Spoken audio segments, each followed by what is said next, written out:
999 is in a decimal system. Is that clear? Yeah? It's the penultimate. It's the 5 minutes before midnight. It's the very end. Yeah? So obviously it's a critical, it's a very important point.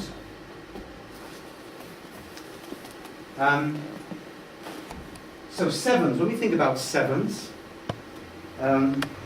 we can think, for example, the traditional picture of human development from childhood to old age, 70 years and 10, yeah? 70 years.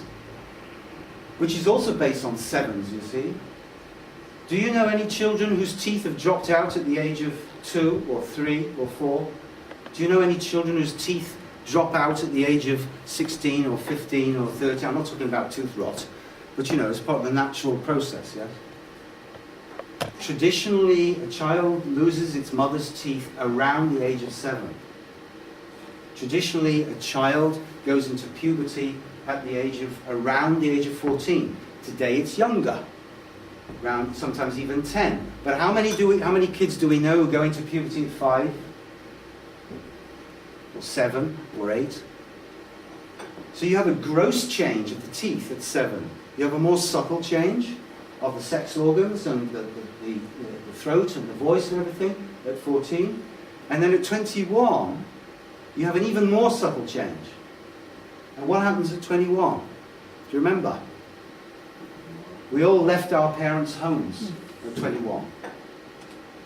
Not all of us, maybe some of us are 16, maybe some of us are 18. But you see where I'm going with this, yeah?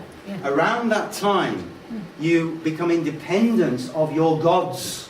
Those who have controlled you, those who were the authority figures, those who created your environment, yeah? Those who formed your life. From that time on, the third 7, you take responsibility for your life. You go out into the adult world, you make your own way, you attempt to stand on your own feet. Yeah? And that's the traditional understanding of the 7, the 14, and the 21. Those 7s. So, if we got 70 years and 10, and obviously 35, you're approximately in the midpoint of your life, yeah?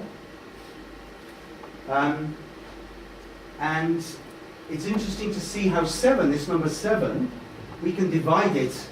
If some of you are musical, do, re, mi, fa, sol, la, ti, do, ti, do, ti. What's that? It's the interval of the 7th, right? And if you're into jazz music, it's everywhere in jazz. Yeah? And also a lot of course, in pop and rock as well. But in the Middle Ages, this number was not liked. Today we're more comfortable with it, we can handle it. But it's a number of real tension, do you see? Real tension.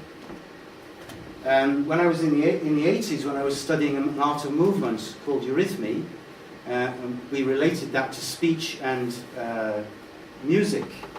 We experienced the intervals of music, the do, re, mi, fa, so, in the structures and the forms of our arms. Collarbone, upper arm, lower arm, wrist, palm, fingers, fingertips. So, if for example you would sing or perform the intervals, and so you'd feel the collarbone here. This is the prime, the do, re, mi, fa, so, palms, la, fingers, and then finally fingertips, the 7th. Yeah?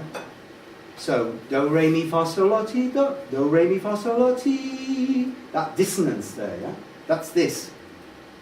And that's actually built into the structure of the architecture of our bodies. That's 7. Yeah?